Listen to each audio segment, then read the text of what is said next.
Okay, Assalamualaikum to Madam Anuar binti Zainal. Today, we're going to present about dividend policy.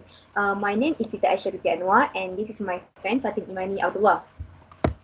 Okay, the first one is table of contents. Okay, here in this presentation, we're going to talk about the introduction of topic, which is the dividend policy.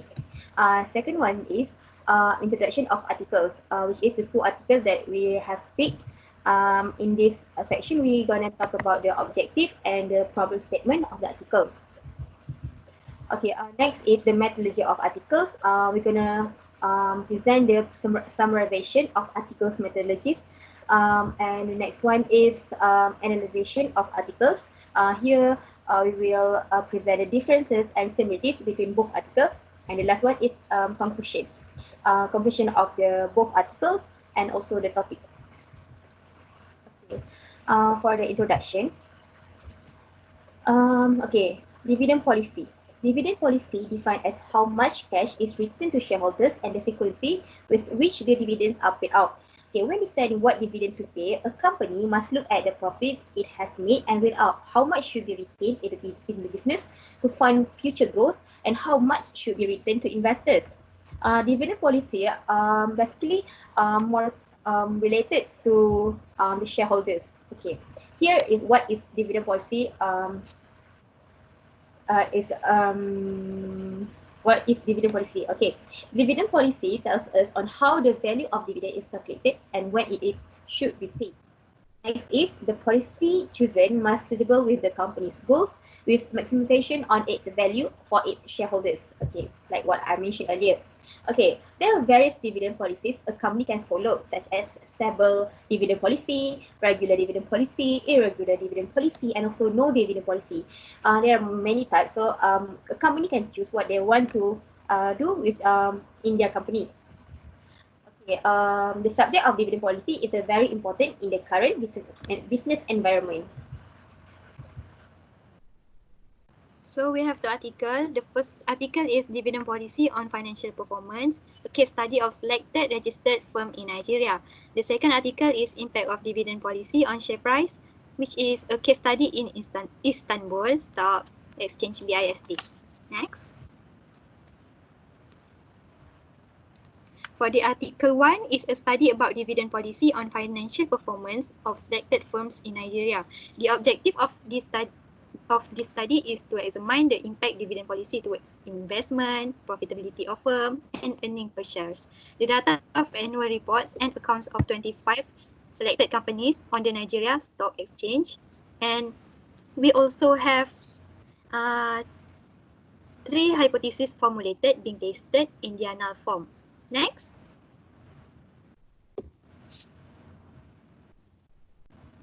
The first hypothesis is there is no significant relationship between investment of the firms and dividend policy.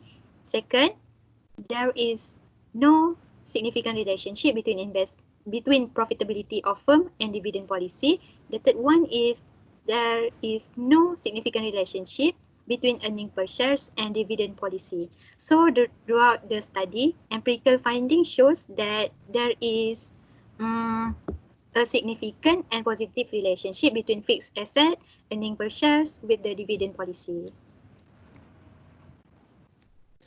Okay, for the article 2, this study is mainly wanted to investigate about how dividend policy works and how it is related to financial performance in a particular company. Okay, this article is the title of this article is the impact of dividend policy on share price in Istanbul Stock Exchange.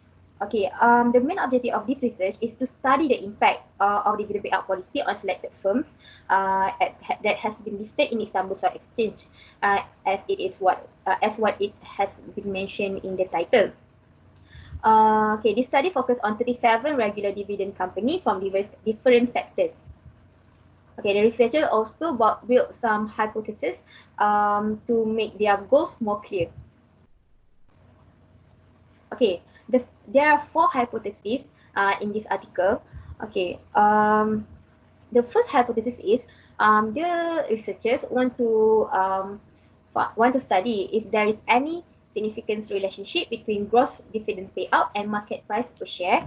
The second hypothesis is there is any significance relationship between net dividend payout and market price per share. And for the hypothesis 3, there is a significant relationship between dividend profitability and market price per share. And the last one, hypothesis 4, the researchers want to study if there is any relationship between net dividend and market price per share. Here we can see that there is a study relationship of dividend policy with the market price per share of the company, because all of the hypotheses are having a relationship with market price per share. Methodology. Next, moving on to the methodology. For the step 1 in article 1, the data is analyzed and interpreted, which requires the researchers to extract and computed the variables. For example, by listing company names with the dividend per shares, return on capital employed, earning per shares, and fixed asset.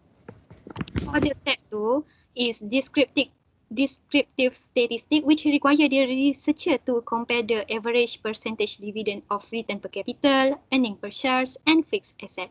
In this study, fixed asset has the highest average value, followed by the earning per shares and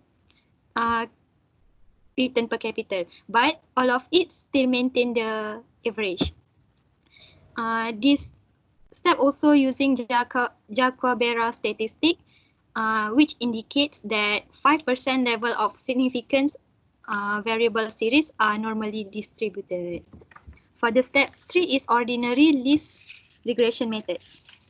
In this step, it estimates and compared among the coefficient, probability value, statistic, t-statistic, and standard error of 3 independent variables. As I mentioned just now, the empirical study shows that there is a significant and positive relationship between fixed assets and earning per share with the dividend policy. And the last step is by using pairwise Granger causality test to show whether there is bidirectional relationship between independent variable with the dividend policy. Based on this study, there is no causal relationship between independent variable and dividend policy. Okay, here is the methodology for article 2. Okay, in this article, they are not giving any specific step for the methodology, but we just create the step to make it more clear and easy to understand. Okay, for step 1, the first thing in this article, the researchers use panel data techniques. Okay, here are the two models that they want to test, which is random effects model and also fixed effects model. Okay, the researchers estimate random effects and the fixed effects model and save the coefficient. The first thing they do is they create the estimation of random effects to compare it with the fixed effects model. Okay, next they are comparing these two models by using Hausman test.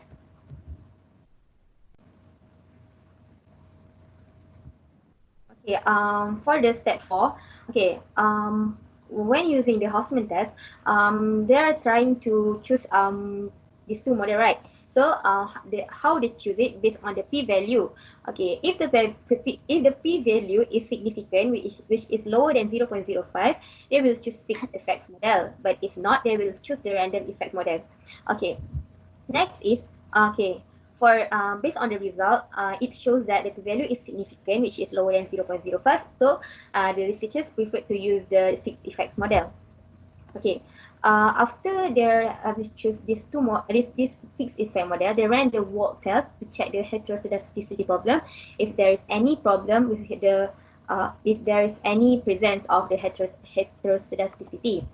Next, they also check the Durbin-Watson to see whether there is any autocorrelation problem in the data. Okay, both result of walk test and Durbin-Watson shows that this data has the presence of heteroscedasticity problem and also the autocorrelation problem. Okay, so under these two conditions, they decide to perform their fixed effects model. Okay, after this model has been used, the result shows that based on the hypothesis, only two hypotheses were accepted.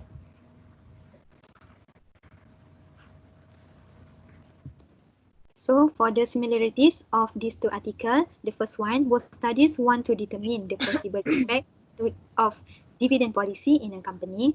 The second one is the researchers want to determine whether there is any significant relationship between two variables, which is independent variable and dependent variables.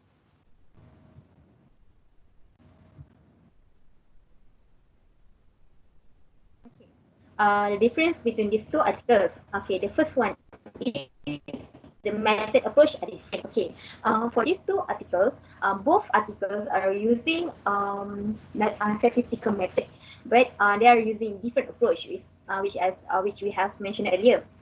Okay, the first article are using the first article use the regression analysis, and the second one is using panel data techniques. Okay, second one is they also these two articles also have different objectives as we see throughout the presentation. We just mentioned earlier that the first article are having a different objectives with the second article. Okay, the third one is the case study area also different. The first article are are covering the Nigeria area, and the second article are using the Istanbul Stock Exchange. So both articles do not have a same area of case study.